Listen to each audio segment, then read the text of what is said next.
Good afternoon. We're in session number 32, the House of Commons Standing Committee Government, Government Operations and Estimates. Just quickly, we had originally attended two different SIR meetings. Unfortunately, the library folks were not able to attend today, so we've moved them back to April. So we just have the one extended round with our witnesses from various ag committees.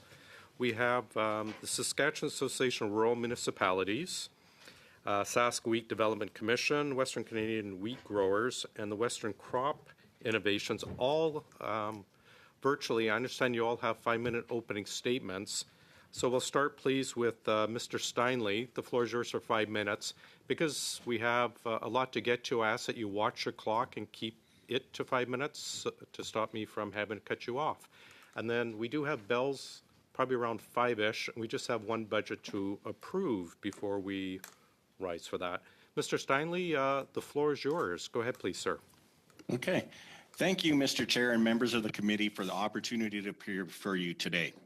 My name is Darren Steinley, and I serve as the Vice President of the Saskatchewan Association of Rural Municipalities, or SARM.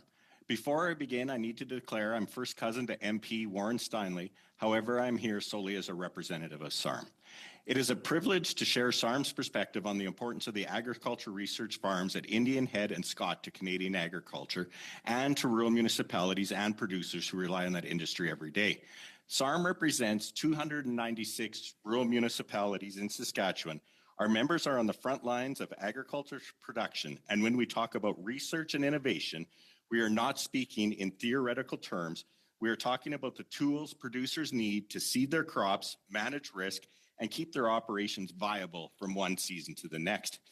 In that context, the Indian Head and Scott Research Farms are critical assets, not only for the agriculture industry as a whole, but for individual farms and ranches across Western Canada that depend on practical, proven solutions. The Indian Head and Scott stations have a long distinguished history as a center of prairie agriculture innovation. The research conducted at these farms has advanced soil conservation, improved water management, and contributed to better crop rotations and agronomic practices that are now standard in most operations. These outcomes are not abstract or academic. They are tangible changes that have improved yields, built soil organic matter, enhanced carbon sequestration, and supported the long-term health of the land in ways that directly affect farm productivity and resilience. From SARM's perspective, one of the greatest strengths of the Saskatchewan Agriculture Research Farms is their applied field-scale focus. Producers need information that is tested under real-world conditions on soils in climate zones that mirror their own. This approach ensures that varieties and practice are robust across multiple environments, which is a key reason they have been so successful throughout the prairies. The importance of facilities like Indian Head and Scott is only growing as producers are asked to navigate an increasingly complex operating environment. Farmers are being asked to produce more with tighter margins while also demonstrating stewardship of the soil, water, and biodiversity. Robust, locally relevant research is essential to meeting these expectations. There are also broader economic implications that extend well beyond the farm gate. A strong agriculture sector underpins the fiscal health of rural municipalities, which rely heavily on the agriculture tax base to maintain infrastructure, deliver service, and support community life. When producers are more productive and resilient, they are better able to invest in their operation, their employees, and their local economies. The research and innovation supported by the Indian Head and Scott Research Farms contribute directly to the stability and growth across rural Saskatchewan and Western Canada. When research infrastructure like Indian Head or Scott Research Farm is weakened or lost, the impacts are far-reaching.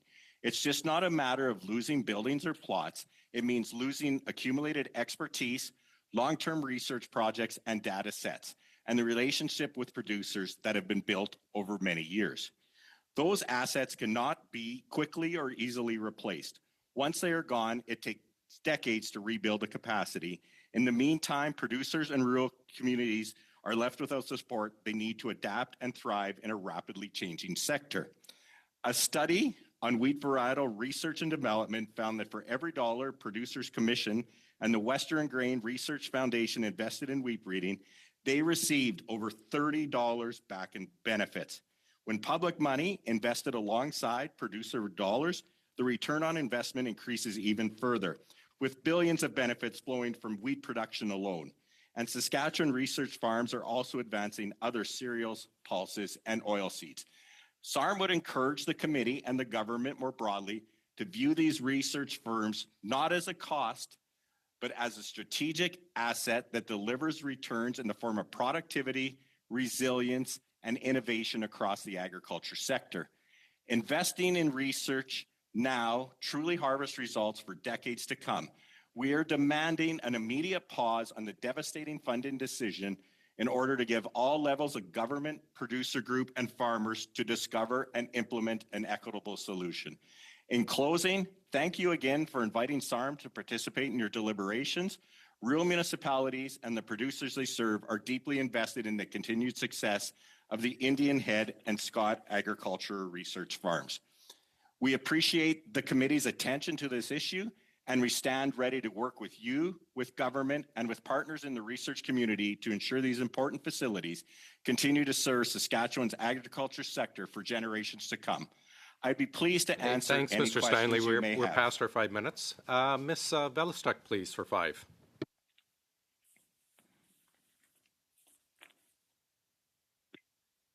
Hello, everyone, and thank you for the opportunity to join this discussion. My name is Jocelyn Valestic, and I'm a farmer from Broadview, Saskatchewan, and the chair of the Saskatchewan Wheat Development Commission. Sask Wheat is a farmer-led organization representing over 24,000 cereal producers in the province. Sask Wheat invests farmer checkoff dollars into research, market development, and advocacy initiatives to grow the profitability and sustainability of cereals production for Saskatchewan farmers. I would like to start by highlighting that Sask Wheat is a major funder of research, both provincially and nationally. Through the Canadian Wheat Research Coalition, the CWRC, a collaboration of Sask Wheat, Manitoba Crop Alliance, and Alberta Grains, farmers fund core breeding agreements with AFC and Prairie Universities, providing over $9.5 million per year. The CWRC has contributed over $70.5 million to wheat breeding since 2020. Farmers are an integral funding partner for public wheat breeding in Canada, with our contributions representing almost half of the estimated total public varietal research and development costs.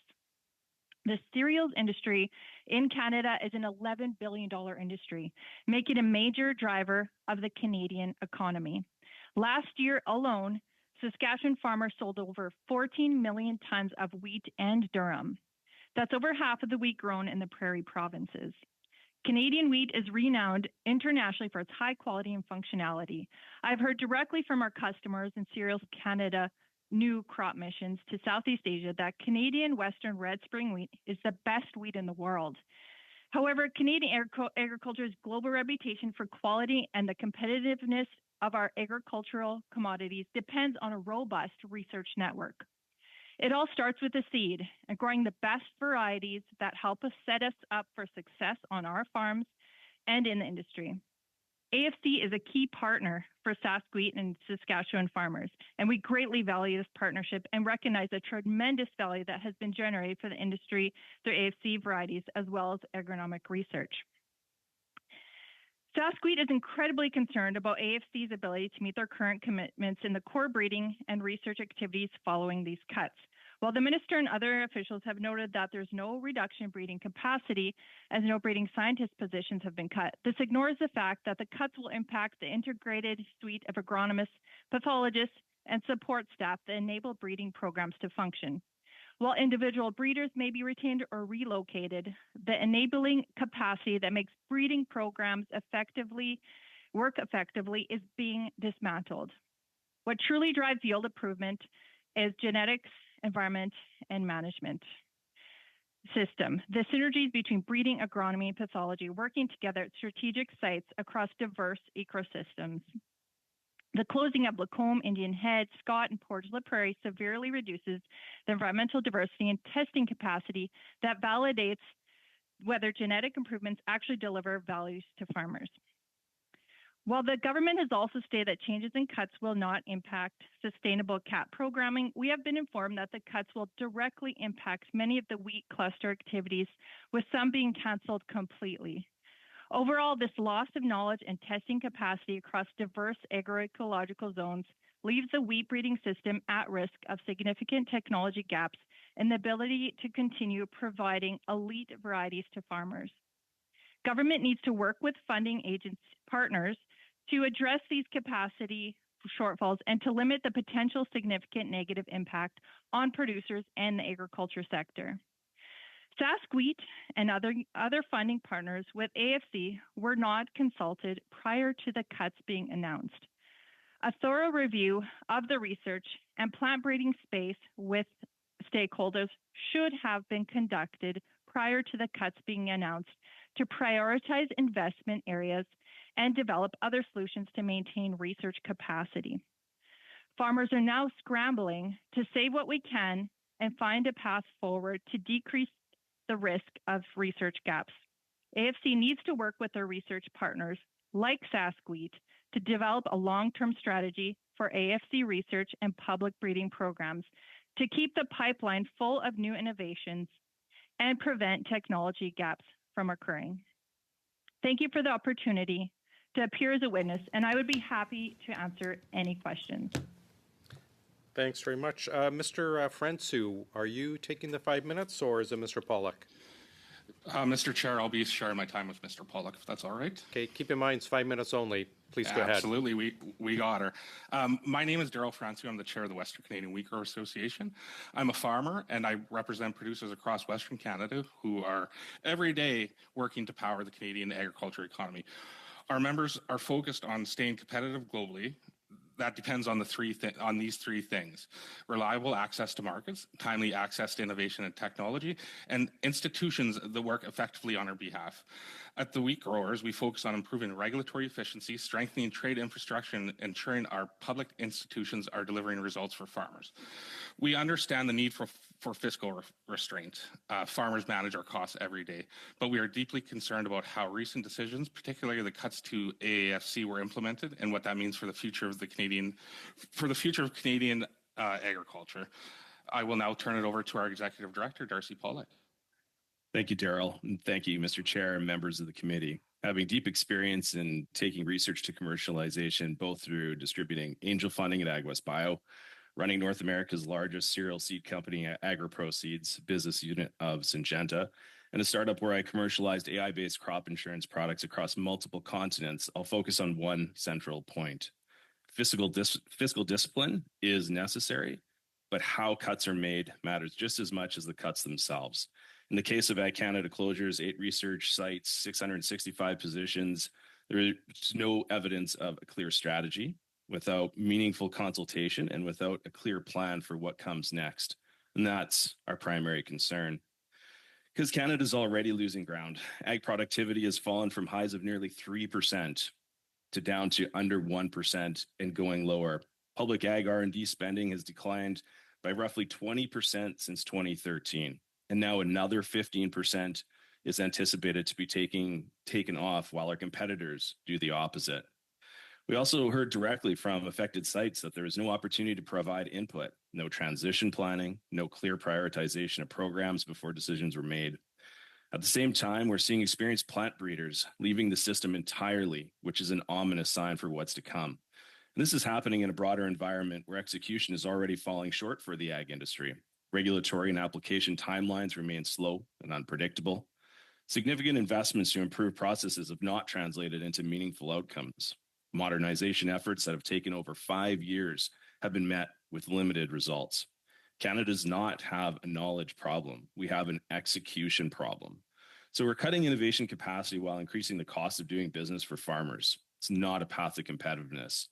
To be clear, although many love progress but hate change, we're not one of those groups, and we advocate relentlessly for positive reform whenever given the chance. But today, we're here to ask for a more disciplined and strategic approach. We would offer 3 recommendations. First, pause and review the Ag Canada cuts to ensure remaining capacity aligns with clear national priorities. Second, define a national strategy for agricultural innovation, focus on productivity, competitiveness, and value creation. Third, improve execution across key institutions by embedding accountability for timeliness, outcomes, and competitiveness into their mandates. Canada has the foundation to be a global leader in agriculture, but leadership will come from not cutting without a plan. It'll come from aligning our strengths and executing with discipline. So thank you very much for your time and consideration. We look forward to your questions. Thanks very much. And we'll finish up with Ms. Otway, please. The floor is yours. Thank you, Chair. Good afternoon, and thank you for the opportunity to contribute to this committee. My name is Lori Otway, and my experience as both a seed grower and a research scientist gives me a broad perspective on the importance of research and our research network in Canada.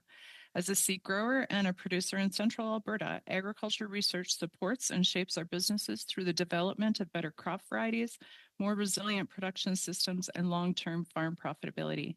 As a research scientist with Western Crop Innovations in Lacombe, Alberta, I work on developing new cereal crop varieties adapted to Western Canadian conditions, collaborating with Agriculture and Agri-Food Canada, producer groups, and private industry partners. I also proudly serve as a board member with the Canadian Seed Growers Association and as a member of the CFIA's Advisory Committee on Plant Breeders' Rights, further connecting my work as a scientist and a producer. Ag Canada has been tasked with achieving savings of 15% over 3 years, with planned workforce reductions expected to impact about 665 positions. The identified savings include the closure of multiple research stations across Canada, which is deeply concerning to our community, our industry, our producer networks, and our research collaborators. The Lacombe Research and Development Centre closure alone represents 100 jobs. This center is approximately the fourth largest employer in Lacombe and the highest impact employer due to the professional nature of positions there. This center has anchored families and supported our community for 119 years. Ag Canada stations in Lacombe, Scott, and Indian Head produce critical agronomic and pathology information for the crop variety registration system in Western Canada. Because of their unique soil types, climate conditions, and established trial protocols, these locations are extremely difficult, if not impossible, to replace. It puts pressure on our variety registration system in Canada, which is mandatory to get new varieties into farmers' fields. Public research facilities undertake long-term, pre-competitive work that does not yield immediate commercial returns, but provides foundational knowledge essential for the entire sector. Private industry and universities cannot currently fill this gap. Ag Canada Research Centres function as a backbone for the integrated national network. The Lacombe facility maintains collaborative relationships with Lakeland College, Olds College, and the University of Alberta, and provides critical infrastructure used by Western Crop Innovations and multiple academic institutions. When centers are removed, we lose not just scientists, but also research, connectivity, institutional memory, data connectivity, and collaborative trust. Research teams that have taken decades to build will be dissolved. Breeding a new crop variety typically requires 8 to 12 years from initial cross to commercial release. Decisions made today about research capacity will not manifest as impacts on farmers' fields until the 2030s or early 2040s. The varieties farmers will plant in 2035 are currently being developed. When programs are terminated, we create a void in the innovative pipeline that will only become apparent when farmers face new disease pressures or climate challenges and discover that the research necessary to respond to that was discontinued a decade earlier. The effects of research capacity will not appear immediately in trade statistics or farm income data. Instead, they will emerge gradually as competitors develop superior varieties. Canadian farmers lacked access to genetics adapted to emerging conditions, quality benchmarks erode, and the pipeline of innovation slows. By the time these impacts become undeniable, the capacity needed to address them will have been dismantled. Agricultural production operates on annual cycles, with planning horizons extending 3 to 5 years for major operational changes. When expenditure reviews result in rapid closures with minimal advance notice, the agriculture sector lacks time to prepare alternative arrangements. If industry partners, academic institutions, and provincial governments have been provided with advance notice, meaningful transition options could have been explored, including the transfer of ongoing trials to alternative sites, negotiated partnerships for maintaining infrastructure under new governance, planned relocation of genetic resources, coordination with provincial and industry funding sources, and recruitment and training of personnel to assume the transferred work. Instead, the truncated timeline forces reactive rather than strategic responses, increasing the likelihood that valuable research programs will simply be lost due to logistical constraints. The ideal outcome of the committee reviews would be a reversal of the decision to close the Ag Canada research stations. Going forward, I would respectfully recommend that the committee consider using different assessment criteria, timelines, and transition requirements for programs with long-term development cycles, particularly in research. Require comprehensive assessment accounting for replacement costs, opportunity costs, and long-term economic impacts. Establish formal safeguards of irreplaceable research resources, and mandate collaborative transition planning involving affected stakeholder communities with transparent processes and milestones. Structure will shape Canadian agriculture's I'm afraid, Ms. Otway, I'm afraid we're well past our 5 minutes, so we're going to go to our question period now. We'll start with Mr. Barlow. Welcome to OGGO, Mr. Barlow. Thank you very much, Mr. Chair. It's an honor to be here, and thank you very much for these witnesses as well. Ms. Otway, I'm going to start with you and your comment on what you would like to see this committee do is reassess the criteria that Agriculture and Agri-Food Canada use in the closures of these facilities. I guess my argument was there is no criteria at all. And my first question to you as a research scientist, are you surprised with the loss of more than 600 science and research jobs in AAFC that the government's own chief science advisor was not consulted on this decision whatsoever? Thank you for the question. We were very surprised. We understand fiscal responsibility. We live with that all the time. However, a lot of is not only the research being done, but our ability to register new varieties in Canada. So losing key positions like a pathologist position, an agronomist, a weed scientist, or even the breeding seed increases that were located in Indian to the fields. So we needed a much longer time to accommodate those changes and to come up with alternatives for that. Thank you very much. Now, Mr. Pollock, Mr. Fransui, Mr. Pollock, you're talking about the importance of setting priorities in the decision-making with the closure of these research centers. And I just want to read off some numbers to you and just your opinion on whether or not this is the right priority.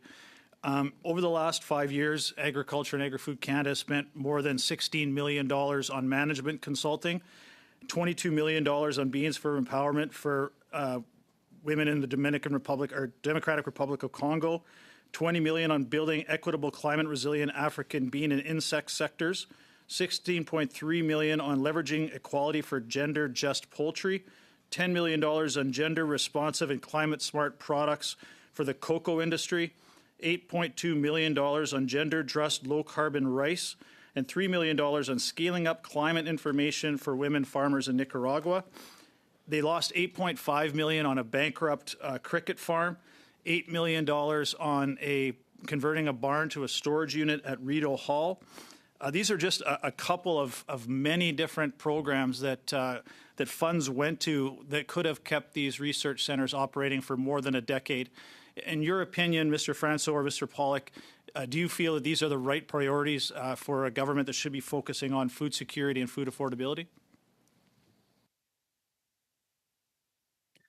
I guess we have to arm wrestle for the answers, but certainly we could. A pretty easy no. We're faced with more challenges than ever before, and you didn't mention anything about trade disruptions. We're undergoing a pretty tough battle with our American friends in CUSMA. And all these things, we need to enable our farmers to maintain that productivity. That number that I gave you going underneath 1%, we're not keeping up. And the rest of our competitors globally are surpassing us, have already surpassed us. RBC recently provided a number that we need to increase our spending by 36%, and we are going down 15%. That's a gap of 50% just to catch up. So by all means, the vast majority of everything you mentioned, we need to be cycling that back into our research infrastructure. And just to put a number on Mr. Pollock's comment about productivity, going from 1% productivity growth to from 2% down to 1% of productivity growth in agriculture is a loss of more than $30 billion in cash receipts in the pockets of farmers. So this is a very real number when you see that loss in production with Canadian farmers. And I'm hoping that Ms. Otway's is not freezing anymore, but I did want to ask a question regarding that loss of varietal registration. When 80% of the wheat and barley varieties grown in Canada come directly from AFC research, and losing AFC as a partner in those co-op registration studies, what are the consequences of losing AFC as a partner in those co-op research, and would the ability to register new varieties be impacted if CFIA or PMRA do not see AFC as a partner in that research? Is there an impact to that or consequences to that? Absolutely. And we're seeing some of those right now. We're getting ready to put the crop in the ground, and we are coming up with spots across for co-op registration, which means that varieties that we develop here in Lacombe don't have the opportunity to have production data in Saskatchewan, Manitoba, or even in Ontario. So right now we're looking at how can we fill these holes? Can we make sure that stable across all of Western Canada? And we're being hit with some options to grow those varieties with increased cost now, whereas before we always had. So coming up with that spot to grow the variety, but also the money to put it in the ground has been an issue for us, and one we need to solve very quickly. One last really quick question. I've got about 15 seconds. Ms. Otway, do universities or the provinces have the resources to take on this lost research themselves without the AFC's support? At this point, no, I don't feel they do. The expertise needed for this research is very specific, not necessarily in universities. We need more funding and projects. And a lot of this research is very location specific. You can't move it across the country or even within the province without different results. Thanks very much. Ms. Rushworth, please. Thank you, Mr. Chair, and thank you. Those were all very informative testimonials. And so my first question, though, is to Mrs. Velastuk. And so I just would like to better understand, I guess in simple terms, the lay of the land when it comes to research in Saskatchewan. And so I understand Saskatoon is the major research center. Would that be correct? Well, there's a few different research stations across Saskatchewan, and you can imagine there's a lot of arable acres in Saskatchewan, so there's a lot of different agroecological zones that we have these research stations in. And so all of the research stations, I would say, are important. Un rappel au règlement, Monsieur le that. Président. Point of order, Mr. Chair. The interpreters are not. C'est correct. Could you start again? Ms. Oui, Goodrow? malheureusement, les interprètes. Unfortunately, the interpreters are not able to do their work because of the lack of quality, because of the connection. Could we look into that? I apologize. We haven't heard on the chat that there's an issue with the interpretation right now. Is it not coming through properly? We'll just suspend for 2 seconds.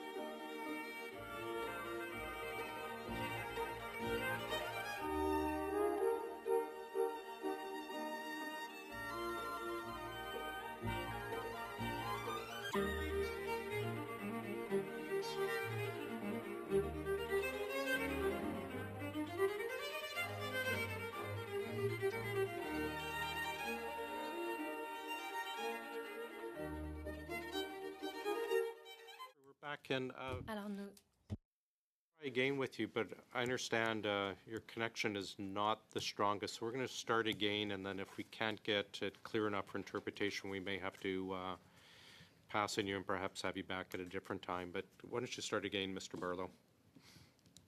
Or, sorry, Madame Rochford. Oh, wait, from the top. Yes, please, So, from the top. Simply, thank you so much, Mr. Chair. And so, Mrs. Velastock, I would like to try to understand all the various research organizations that are present in Saskatchewan. And so, maybe starting with Saskatoon, that I understand to be the main research center. So, if you could expand on that, that would be greatly appreciated. Yeah, thank you for the question. And I hope you folks can hear me better now and that we can get some interpretation going on. And I will answer your question. So there's different research stations across I have Saskatchewan. sorry, I have to interrupt. I apologize. It's just not clear enough for interpretation. So we're going to return to Ms. Rochford, and if you want to direct the question elsewhere. I'll direct it to I'm Mr. sorry. Steinley. Sure, I'd be happy to do that for you. And Jocelyn, you can help me out if I miss something here. But yeah, Saskatoon is a large research center in Saskatchewan. There's also a large one involved with highly with wheat breeding and cattle research in Swift Current, Saskatchewan. The wheat breeding that comes out of Swift Current utilizes the Indian Head and Scott Research Farms as extra locations. So when you do scientific studies, you want to look for repetition and accuracy. So growing those in a reliable site in Indian Head and Scott validates the disease research they do, the yield research, and all those other things. So with those stations gone and those locations gone, you have no accuracy, and therefore you can't put out good varieties for the future. So there is stations, and like Jocelyn said in her speech, you can't just pick them up and move them to a city. They need to be in specific areas with specific soil pH, different types of clay or sandy soil, different weather patterns, and things like that. So hopefully that helps you out. Saskatoon's the main research center, and then there are satellite locations in Scott, Indian Head, Melford, and Swift, Swift yeah. Current as well. Yeah. Any other sites? Those are the only sites I'm aware of. So if we come now to the provincial research centers, are they in similar locations?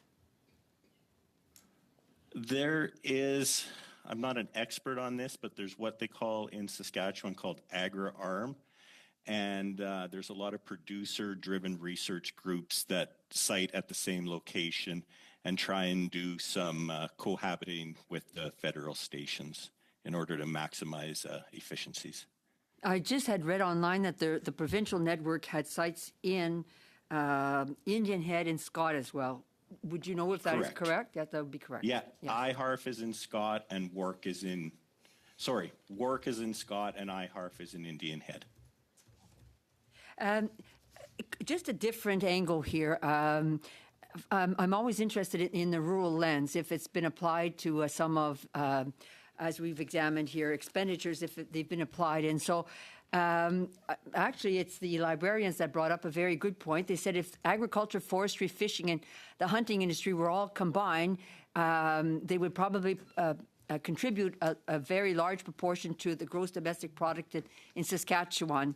And so I was just wondering, given that the spending review identified savings across the whole of government, how might the use of a regional lens, or maybe from your perspective, the rural lens, have modified the outcomes of this exercise? And I know it's a broad question, but just interested in your views from the rural perspective. I'm not crystal clear on what you're asking there. I'm sorry. And so basically, no one looked at this, at the cuts from a rural perspective. If you had to look at it simply from that view, do you think the government might have taken a different decision in terms of the cuts that were being recommended? Yeah, and you touched on it. Looking at it from a rural lens, for every dollar the producer groups invest, and I can let them chime in on it, It's a 33 to 1 ROI. In my business, in my ranch, if I can get 33 to 1 ROI, I'm taking it every time. So I feel like they're not looking at it at the benefit to rural. And the rural economy in Canada is like 7% of GDP. So we're a massive contributor, and we're going to lose that ability to earn that income. Like Lori made it very clear that we're not going to see the results tomorrow or the next day. We're not going to see them for 5 to 10 years when those new varieties that aren't adapted to the latest insect, the latest disease, climate variability, whatever the case may be. So you won't see it tomorrow, but our kids will see it. And so, a final question, and it was mentioned here that there had been no consultation, and so I think there's letters that have come forward to the government indicated that there was should have been some consultation. But in general, if you had to make cuts, which areas would you have identified for cuts? Well, I mean, I'm not privy to Ag Canada's files and where they go. I mean, from an outsider looking in, they look very top heavy, very manager heavy. And I would have looked for some cuts in the managerial system and let the frontline workers who do work that benefit farmers continue to do their job. There seems to be a heavy use of managers, and we need the frontline researchers doing the work that directly benefits the producer. Okay, thank you. Thanks very Thank much. you. Madame Gaudreau, please. Monsieur le Président. Thank you, Mr. Chair. It's not very nice to see what's happening. In the end, AAFC has looked for savings of $154 million by 2028-2029. And I think Quebec's producers who've fought so hard for supply management are being told, and wine producers of Sutton and Niagara and Okanagan, well, the program to support wine production is over. Now you're being asked, because you're part of this group, you're being asked to be resilient, competitive, innovative, sustainable, yet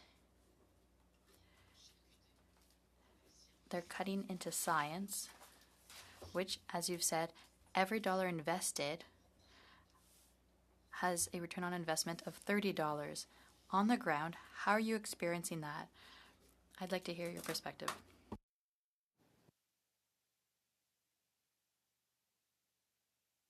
Who's it directed to? Ça peut être, vous pouvez tous répondre. You could all answer.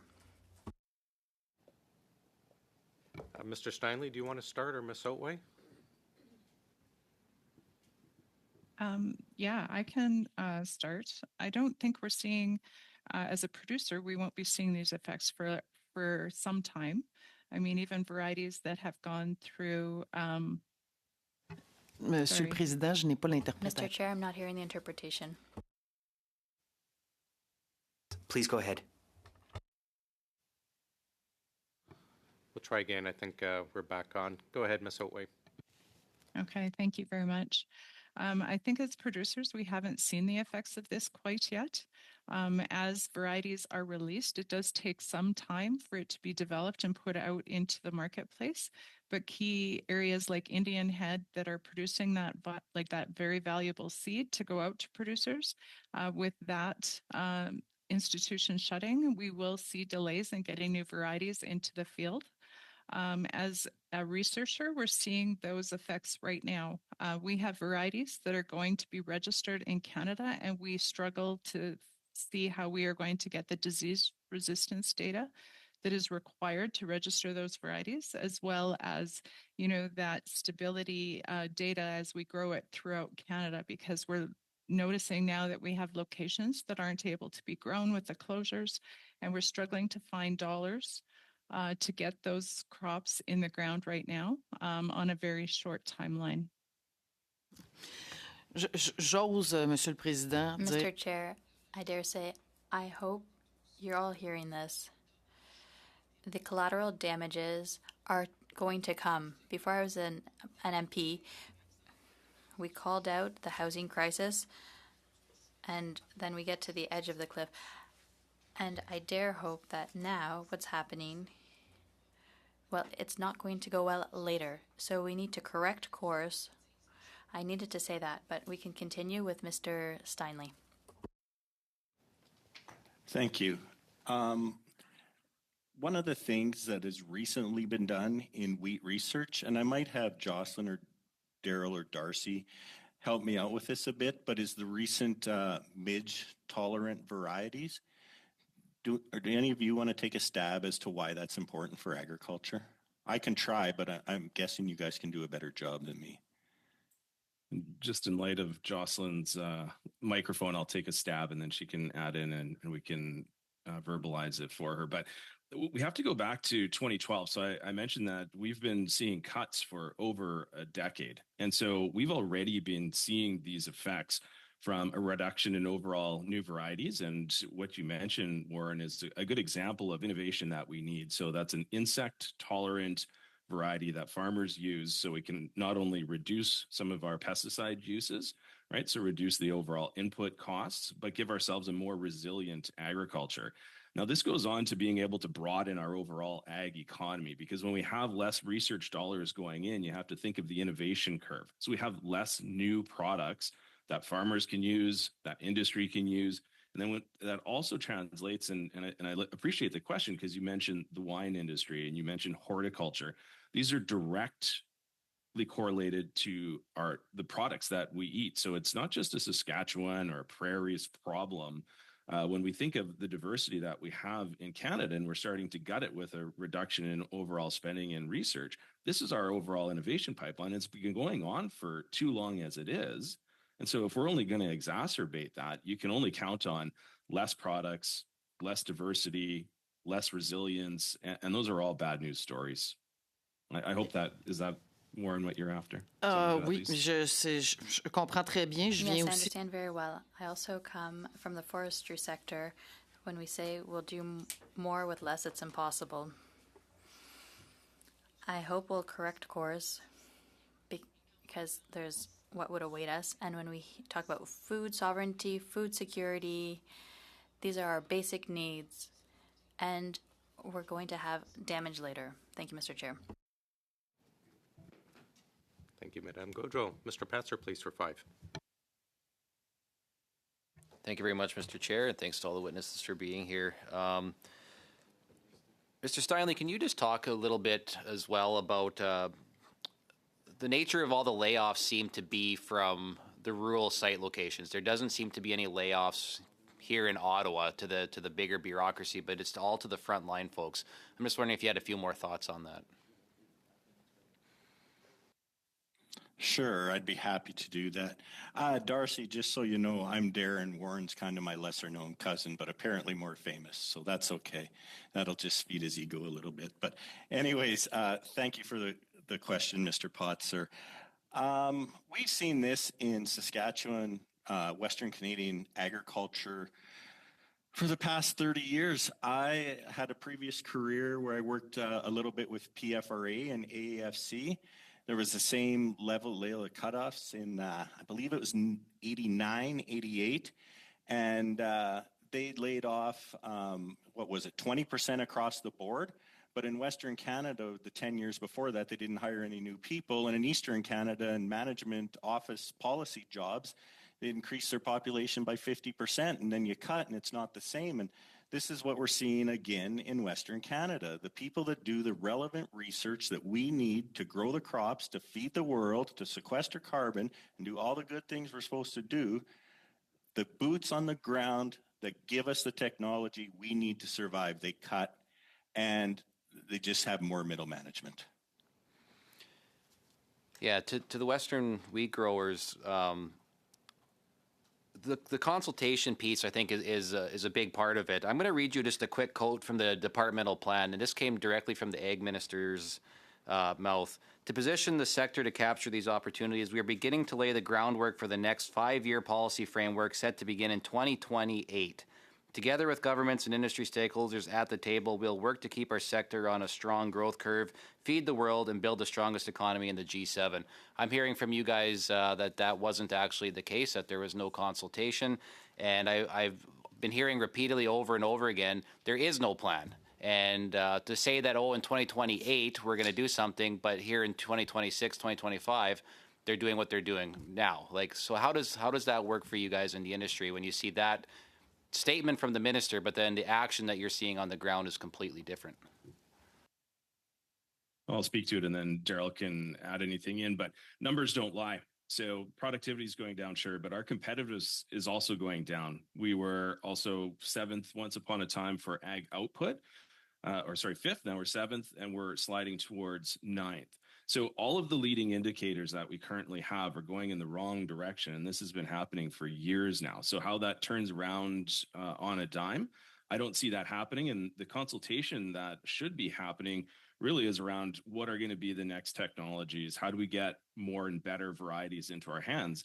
And the other really key indicator is that although we've experienced increases in the volume of goods, they haven't been increasing in value. So although that we're putting more through the ports, for example, the value coming back to the farmers aren't necessarily there for anything outside of yield. So yeah, I would absolutely agree. We have a bigger problem on our hands, and that doesn't seem like a rational assumption. Mr. Potzer, can I jump in again? Yeah, go ahead. Typically SARM wouldn't be the organization arguing for more government, right? That's not typically where we come from. But this is a group, these research stations have proven to be effective in Western Canada and make producers money. And we're just really confused as to why something that's successful is cut. Why was there no consultation, like you said? Why aren't we cutting something that's not working for the taxpayers of Canada?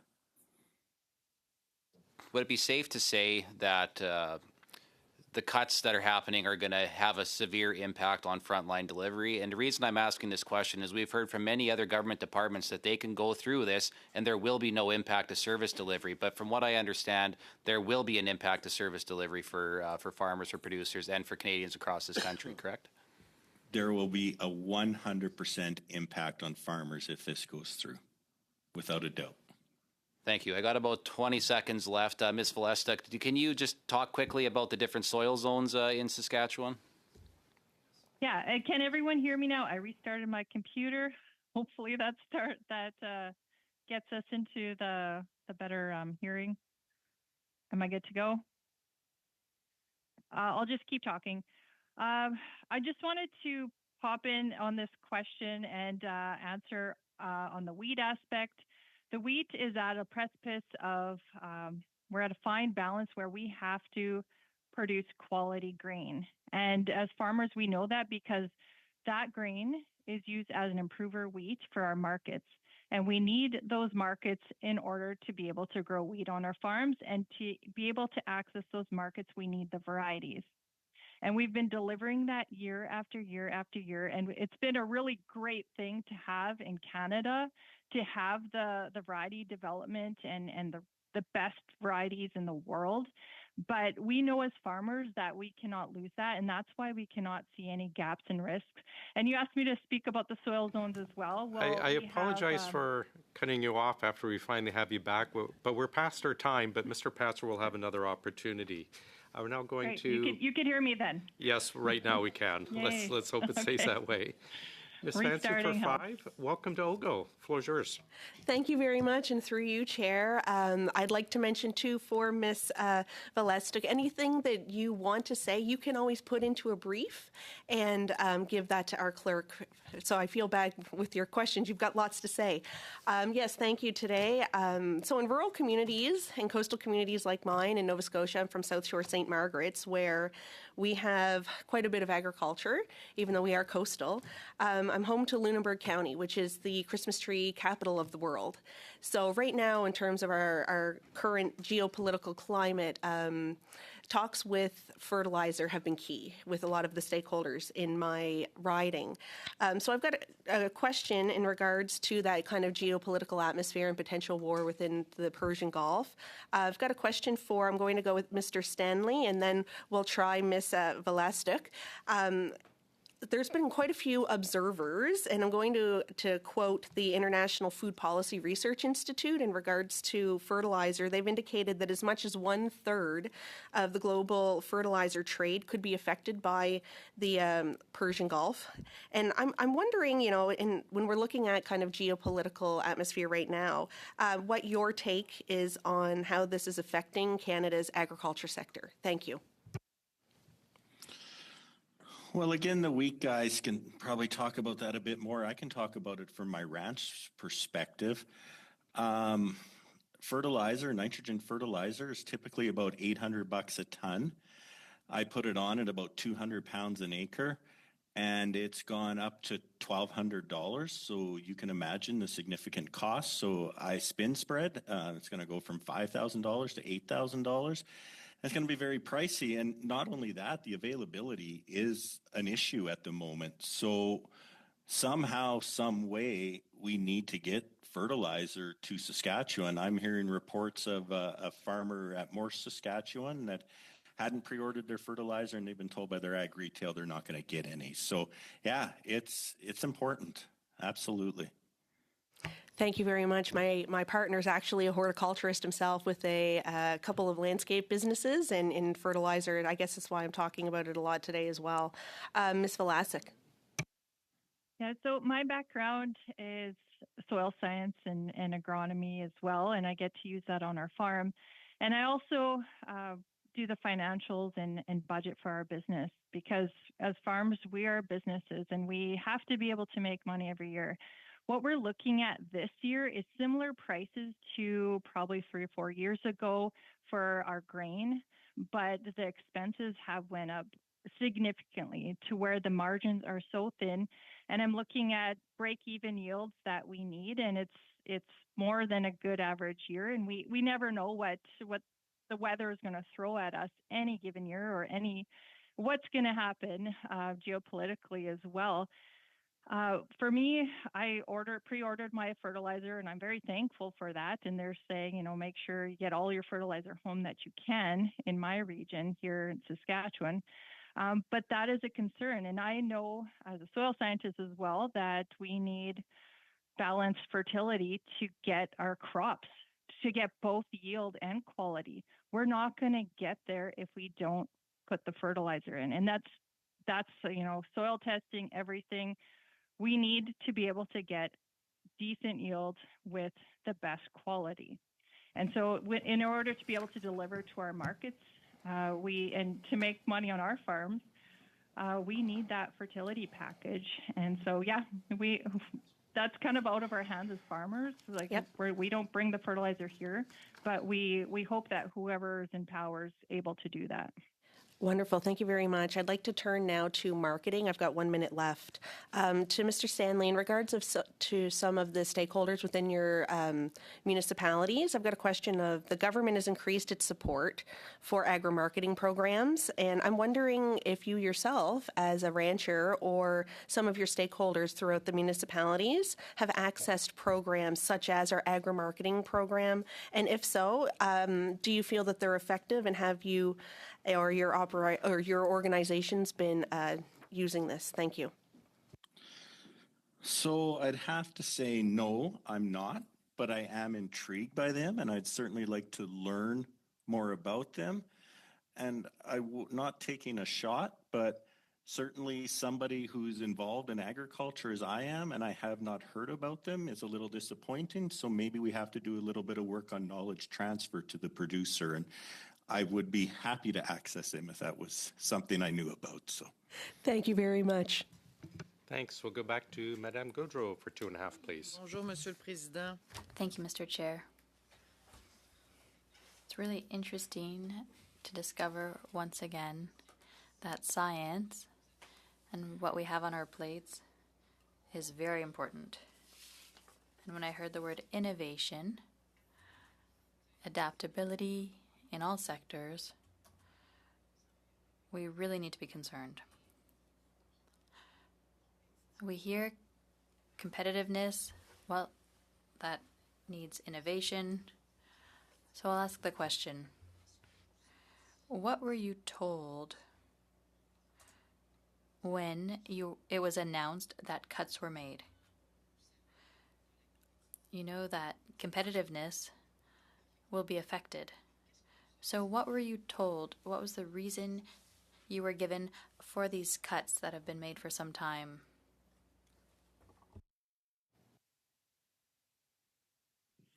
No, I can jump in. You know, the main reason was it came from the top down, right? Every department was told you have to cut X amount of dollars, and it's unfortunate that AFC was kind of put in the same position as other departments because, you know, over the last decade or so, the increased costs that AFC has bared doesn't put up with the other government departments. So I found it kind of strange that agriculture had to be disproportionately cut when it is the backbone of the Canadian economy, or one of the backbones of the Canadian economy. So those were the main reasons. We found out at the same time that the press found out. It was an unfortunate situation, and it was the rollout was very poor. Donc, si moi je dis ce qui... So if I say what's been decided seems to be a strategic mistake, would you agree with that?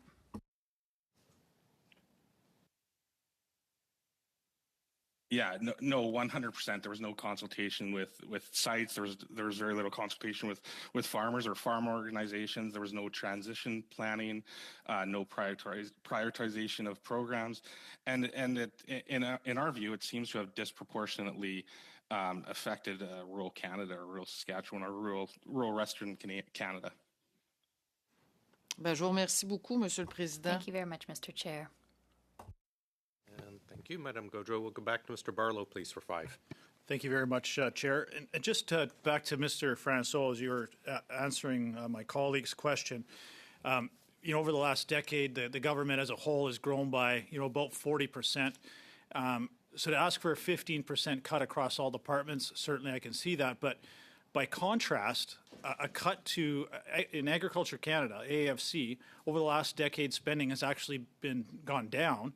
And to make this 15% cut within Agriculture Canada actually means its funding has been cut by 27% over the last decade. So this is a disproportionate attack on rural economies and Canadian food production. Do you feel that this is fair to make this sacrifice within Agriculture Canada and the impact it has on farmers compared to other departments in government? It sure doesn't look like it's fair, but I don't know if the issue is that the decisions were made. It's more about they were made without a strategic framework.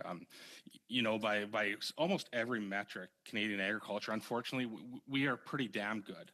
But we could be great, but we're moving backwards while all our competitors are continuing to move forward because of decisions like this. And you talked earlier about priorities, and you see this will now, as I said, be almost a 30% cut in funding to AFC. You look at an increase in the industrial carbon tax on April 1st. And to my colleague's question about fertilizer now getting more than $1,200 a ton, well, there's also a 35% tariff on fertilizer imported to Canada. And Canada is the only G7 country that has that tariff on fertilizer. Would it not be smart with the current situation that we are facing geopolitically, certainly economically, that this would be the time to eliminate the tariff on fertilizer and eliminate the increase in the industrial carbon tax on April 1st?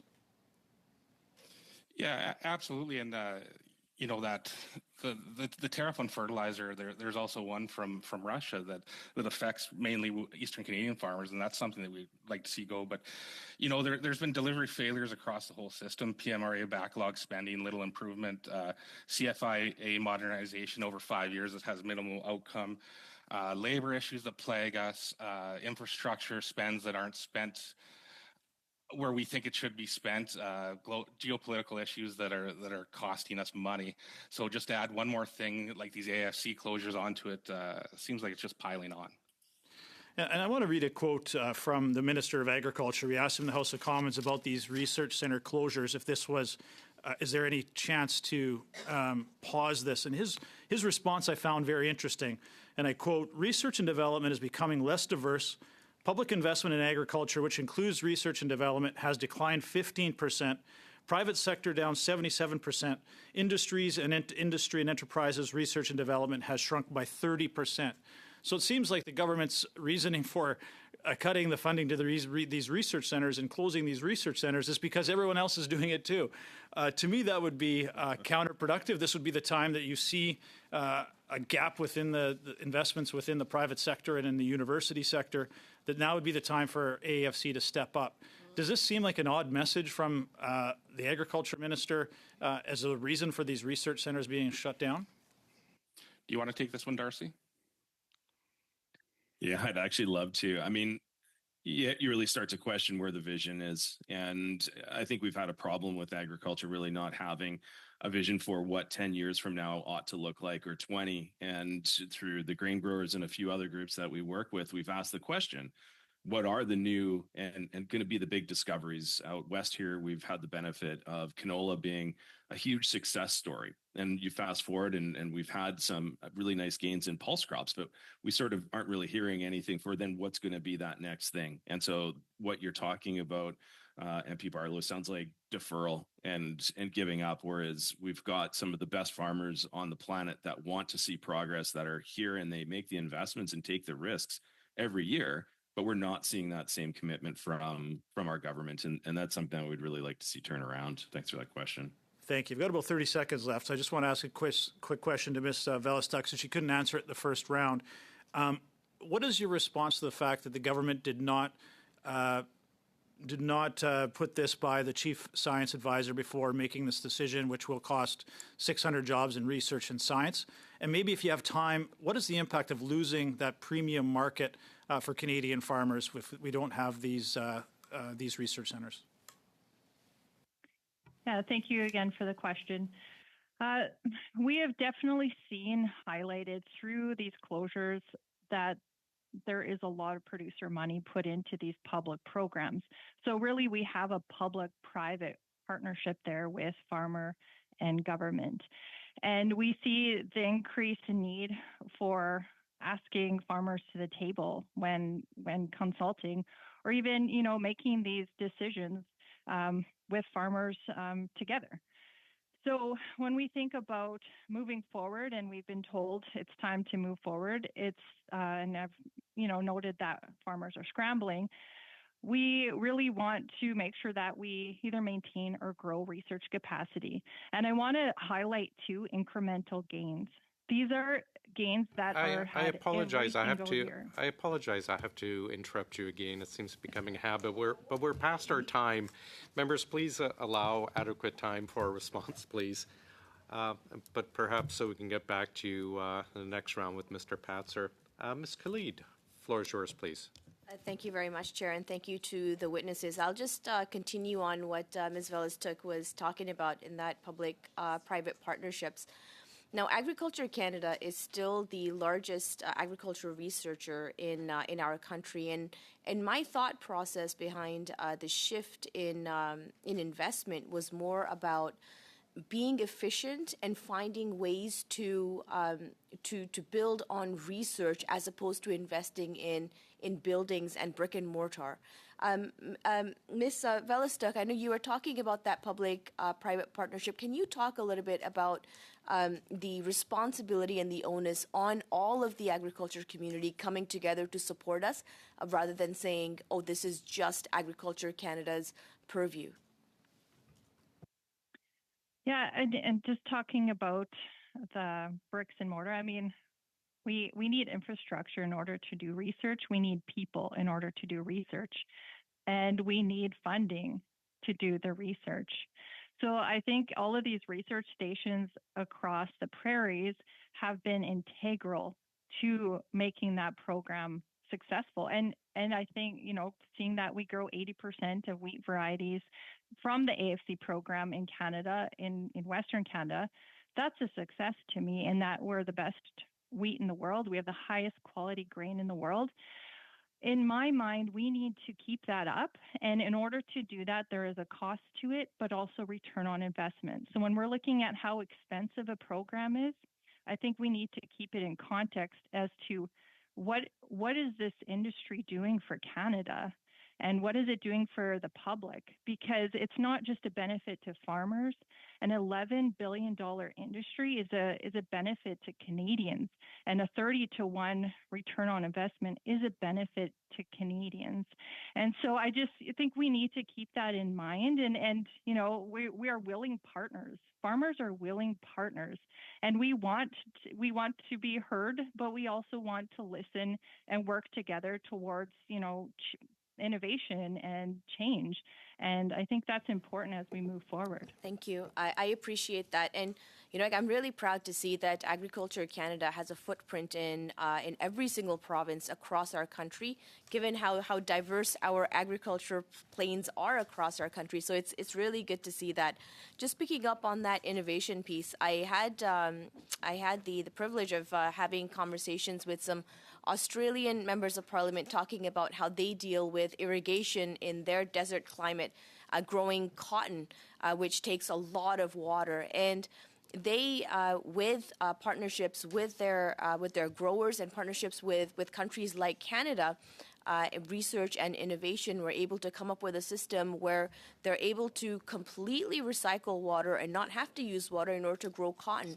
And they have now massive outputs of cotton, which they sell to the world. So in terms of, you know, what are those challenges? I know, Mr. Francouz, you had mentioned in your statements, you talked a little bit about reliable access to markets, et cetera. I know that in the geopolitical time that we're in, whether it's tariffs or regulatory differences or transportation bottlenecks, what do you think are the limitations, and how can we overcome those limitations right now in terms of getting our goods to market? Yeah, I appreciate the question. I think there's a number of things here. We have very old infrastructure, especially at our western ports, and it holds true for the eastern Canadian ports also. But you know, a huge percentage of our goods go through the Port of Vancouver. We have a couple bridges there that are, you know, 60 years old. They create quite a bottleneck, and there's many others where I think if we're talking about spending taxpayers' dollars, that's one place where there would be a very fast return on investment to those dollars. CUSMA is another big thing. You know, unfortunately, we're dealing with maybe a partner to the south that's not too likable right now, but it's absolutely essential to our industry that we hammer down and get CUSMA done. The way it stands right now is good. Maybe there's some places we can make it better, but it's absolutely essential to what we do. That's where most of our goods go. We talk about canola and how China was the big issue, when the fact is that the United States was actually our biggest buyer of canola and canola oil. So CUSMA is very important. Infrastructure, labor. There's a lot of places we can improve that would really help the bottom line of Canadian farmers and Canadian GDP as a whole. Thank you. Thanks. We are now going back to Mr. Patzer. Then back to, I had Mr. Gasparo. I'm not sure if he's coming in time, but one more round, and then we'll finish with Madame Gaudreau. Mr. Patzer, go ahead, please. Okay, thank you very much. I'll just pick up really briefly on the topic of water, and just, you know, Saskatchewan's sitting on a great opportunity for irrigation expansion, and so I'm just wondering, Mr. Steinle, what is the outlook on or the potential, I guess, for irrigation in Saskatchewan, and what impact would these cuts have on that? Well, they're going to have a lot of impact on it.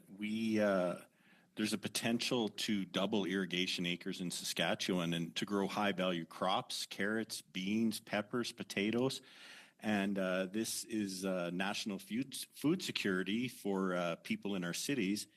And these cuts they'll be devastating. There's disease issues with those. There's teaching the growers. This is new to our growers, so we want to teach them how to do this. And not to mention, if I can just get my little dig in there, we've been asking the Liberal government for expansion of the Outlook Irrigation Project for the past 10 years to increase our GDP. And we've been told to go to the bank, the infrastructure bank, and pay for it ourselves. Well, this is for national interest. So we would like to see, that irrigation expanded through our federal government.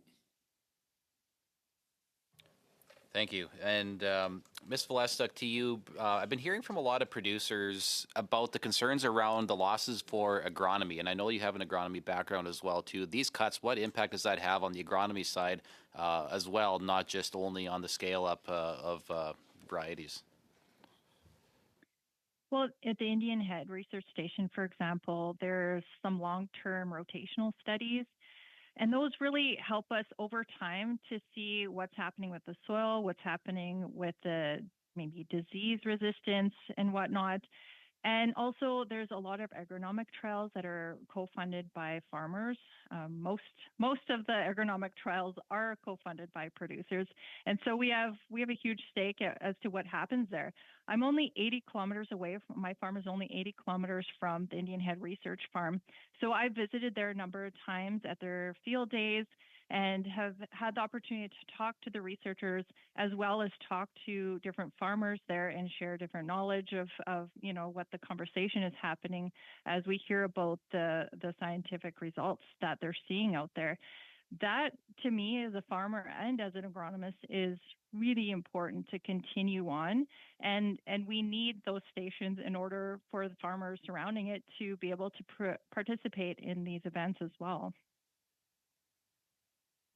To Darcy and Daryl, I think what gets lost in Canadian agriculture in the conversation sometimes too is actually the size of the farms that we have out in Western Canada compared to the size of the farms in the rest of the country.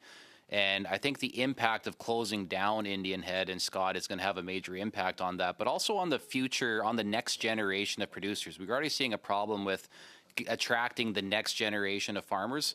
So can you just talk briefly about the size of farms in the prairie regions, but also then talk about what the impacts this is going to have on the future generation of producers, which we're already struggling to get?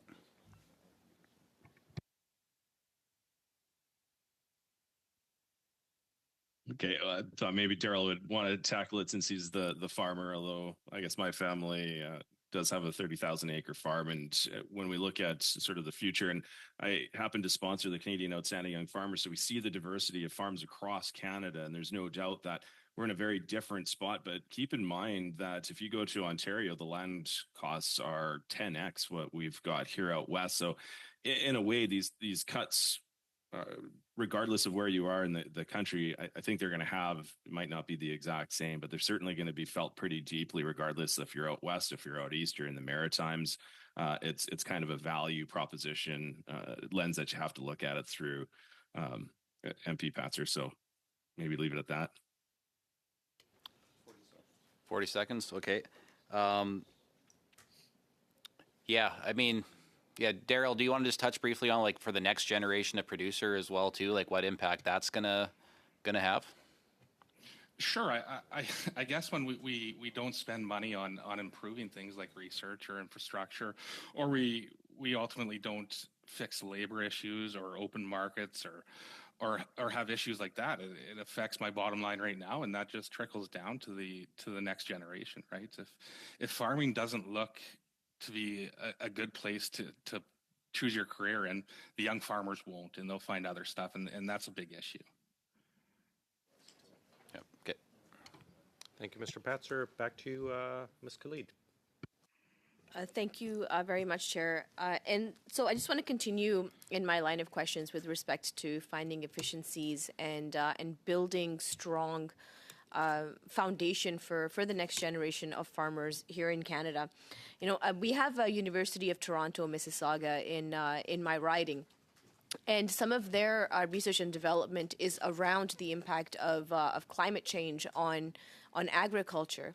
I went and I saw this one project that a PhD student was conducting about a certain type of weed that is used across the world to control certain levels of nitrogen in soil, and how climate change is impacting the use of that weed across the globe, which we inherited from Europe, I believe, here in Canada. So I'll direct my question to Ms. Otway. You talked a little bit about research and development. How do you as an association and as an industry, work with universities, with research institutions in developing that innovation that we really desperately need in our farms? Thank you very much for the question. Research in Canada is highly collaborative. So whenever we go to build a project or get funding for our research, we are asked to get collaborations. We are not experts in every single area, so we rely on the expertise of colleagues in universities specifically and the Ag Canada stations. So even now we're looking at projects, let's say for nitrogen use efficiency. So we're bringing in different collaborations from the University of Alberta, but also Lakeland College and Agriculture and Agri-Food Canada. And some of the organizations in Saskatchewan are very important to our agriculture in Alberta. So we're always looking to diversify our research teams to make sure that we have different opinions from all different angles to get what we need to be successful. And so, how does that work? I know that Ms. Velastuk had talked about public-private partnerships before, previously, but I want to know, how do all levels of government and the industry and research institutions and educational institutions play a role on finding a solution? Like, would a farmer go to XYZ person and say, hey, I'm having this issue, and then would the community formally or informally come together? How does it work? Well, I think in our area for sure, there's the commission groups, so the Alberta Grains, we have the results-driven ag research. People on the board of those are producers. And so they bring a lot of that information to the boards, and they set priorities of where research should be and how farmers, what they're looking for, what solutions are available, and what they're willing to give funding dollars for. But it's primarily producer-driven in a lot of areas, and all of these boards have producers sitting on them. So we have a direct connection to agriculture in our rural communities. And then as researchers, we have to make sure that we're targeting those research priorities when we are writing new applications. And lastly, I'll ask Mr. Pollock, you had spoken in your remarks about fiscal discipline and how spending dollars it needs to happen within the industry, which I 100% agree with.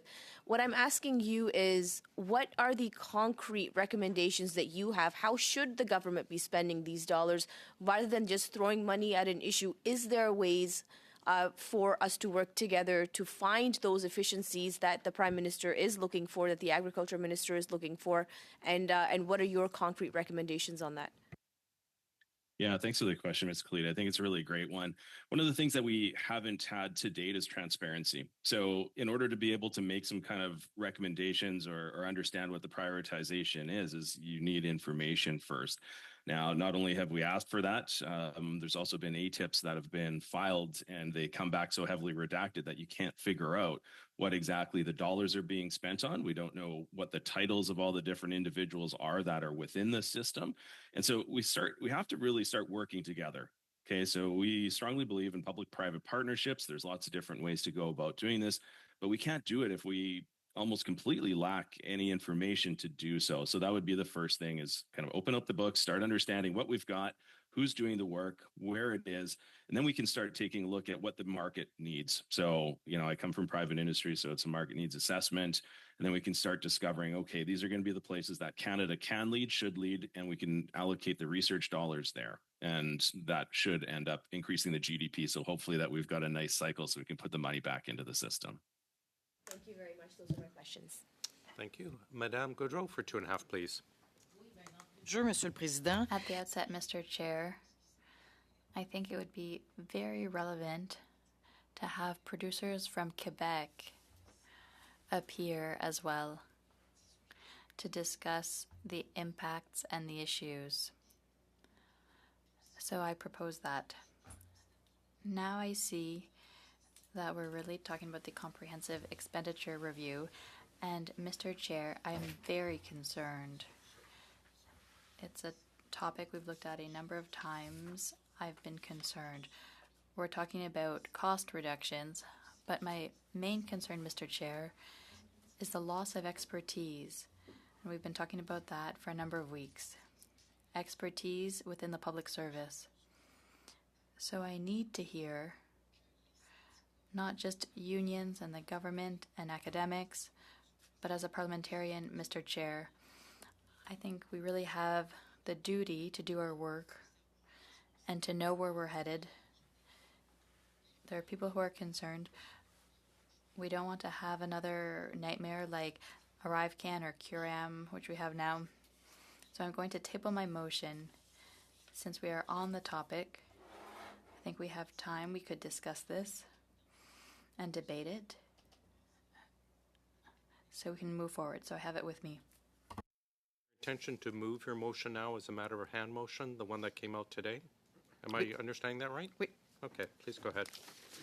Alors, elle se lit comme... So this is the motion, that the committee undertake a study of no fewer than 4 meetings on the impact of cuts to the public service, with particular attention to the loss of expertise, the increased reliance on external contracting, and the effects of these cuts on taxpayers and on the preservation of internal expertise within the public service, that the committee report its observations and recommendations to the House, and that, pursuant to Standing Order 109, the government table a comprehensive response. Thank you. Did you wish to speak on this?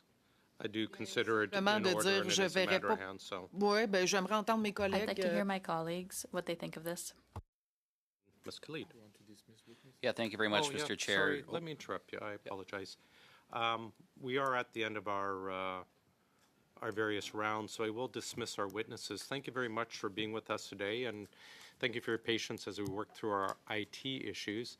As Ms. Fancy had mentioned, if any of you had some more information you wanted to share with us, but weren't able to for lack of time or because of the IT issues, if you forward it to the clerk, he will make sure it's distributed to members and it becomes part of our study. But we will release you. Thank you very much. Being from Alberta, it's always wonderful to see someone from out west with us today. But we are dismissing you. Thanks very much for being with us. And you're back to Mr. Patzer. Please go ahead, sir. Yeah, thank you very much. I do appreciate this this motion. I think that we heard some good testimony today, but I do think that given the scale that the CERs are going to have an impact not just on agriculture but on other industries, I do think that adding another 4 meetings to this study would be good. I see this just as a nice kind of addition to what we're already doing here, and I think it would be a good addition to have to our study that we're currently on. Thank you, Chair. Given that the motion was distributed around 3 o'clock today, I haven't really had a chance to confer with my colleagues. I would ask for a brief suspension so we can have a conversation if it's okay with you. 5 minutes? Sure. Wonderful. Was suspended.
have Mr. Barlow is next on the speaking order.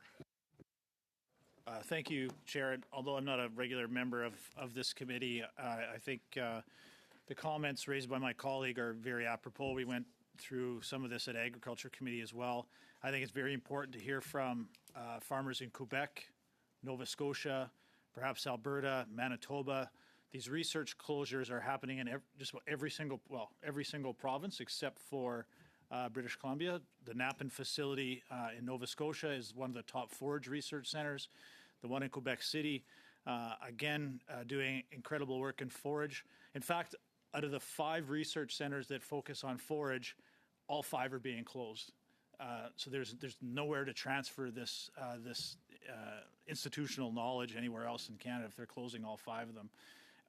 You look at what Indian Head has done in terms of developing minimal till. The implications and the science that will be lost is generational research that cannot be replaced. And I think, although you had a number of Saskatchewan representatives here today, I think it's very important that you hear representation from other parts of the province that are going to be impacted by, or other parts of the country that are going to be equally as impacted by these closures, including Quebec and Atlantic Canada. Thank you. Madame? Very much. He still hasn't sent it. Okay. I'm waiting for some amendments, very cosmetic amendments, if I will say. The substance of the motion 100% agree with. I think it is important for us to delve into this study and to understand. I'm just waiting for my staff to send it over. I haven't received them as of yet, but we'll get there eventually. But I do want to speak to some of those amendments. The main one, substantially, being that instead of in the first line, we just want to make sure that we change the language to saying no more than 4 meetings.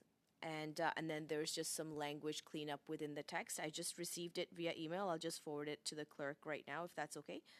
It's in English and Francais, so we'll circulate that right now. I can read it out if you'd like.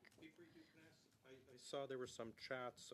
Were there general agreement among these ones? Okay, wonderful. Thank you for doing that. Yeah. So basically, it's just saying that we undertake a study of no more than 4 meetings on the impact of cuts to the public service, with particular attention to the role of external contracting, and then the rest of the language stays the same. I will flip this to the clerk right now. Madame, are you fine with that? Are we fine with that? I don't even know if we need to. It's really, really minor. So no more than 5, and we're taking no more than 4? Sorry, no more than 4, I apologize. Yeah. No more than 10, and we're taking out loss of expertise. I'm replacing it to the role of external contracting. Mais Monsieur le Président, juste avant qu'on... Mr. Chair, before we have a consensus, I really want to read it in French. So has it been sent? Right now. Yeah, we'll wait a few seconds. Forward to... Attends. Hold on, let's see if... Will you send it, please? Yes.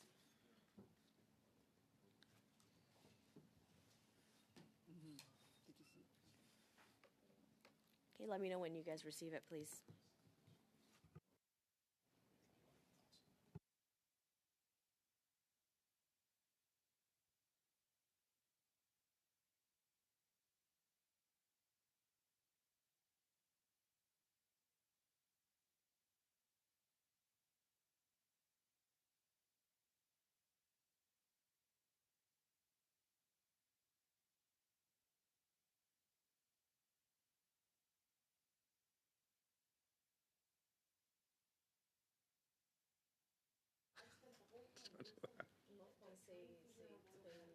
When I read in English, I'll translate it for her into the record.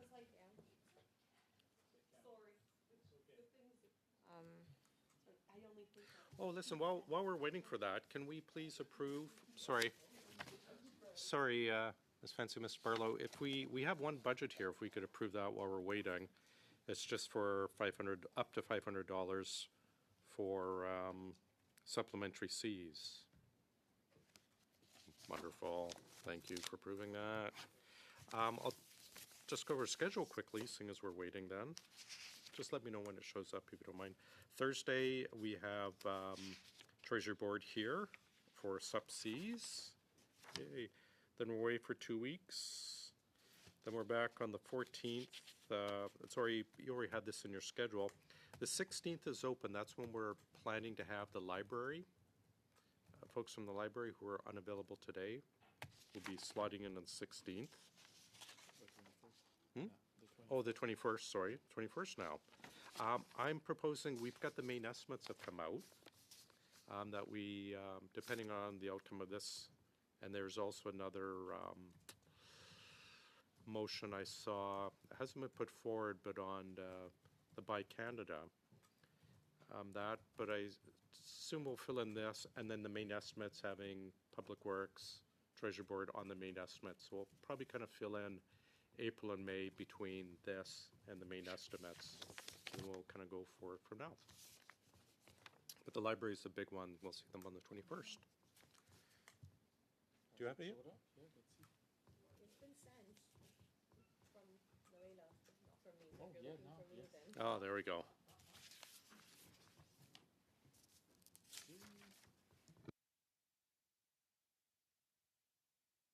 Quick question. Now that we've seen Mr. Lightbound back in the house, do we know, is he going to make an appearance at this committee, as we were talking about before? Have you guys had any conversations with him about that? I would encourage the committee chair and clerk to reach out and schedule something. Thank you. Try again.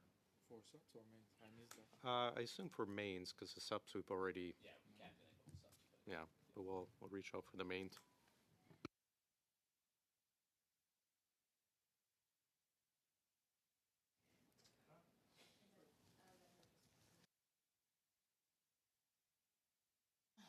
Que le comité entreprenne une étude de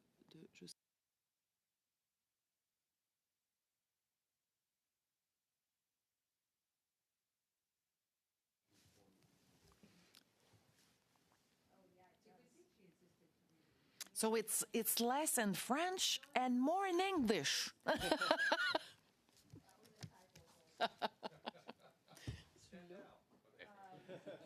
So 4 meetings. we will adopt it, I say on unanimous consent, 4 and not do. Parfait. So we're fine with that? Au rôle de la sous-traitance. Sorry. Rôle de la Sorry. sous-traitance My bad. externe. Oh, no. Est-ce que le médecin d'expérience. Wonderful. So we will consider it. Oh, I Pouvons-nous just want to make sure, can we have the mechanism to make proposals for witnesses to appear and a timeline so we can plan that and the clerk can receive? for witnesses, maybe a week this Wednesday, so on the break period, but not this Wednesday, but a week this Wednesday by 12 noon? It falls on April 1st. Just reassure me it's not April Fool's. 12:01. It is. It's Holy Wednesday. I'll be there after having my feet washed at church. Yeah, so we'll say noon on Wednesday, a week this to do Wednesday. the Thursday, do you think? Thursday, Thursday? sure. Thanks, Chair. Noon on Thursday, a week this Thursday. So not this Thursday, a week this Thursday. Yeah, week this. Right. And I'm going to make the assumption, I hope, that the meetings we've already had with Sir, we will roll in with what we hear, so we have one report rather than doing two reports. Wonderful. Well, thank you for reaching across the aisle to get that settled. We appreciate it. We're adjourned with about 5 minutes before bells. Thanks very much.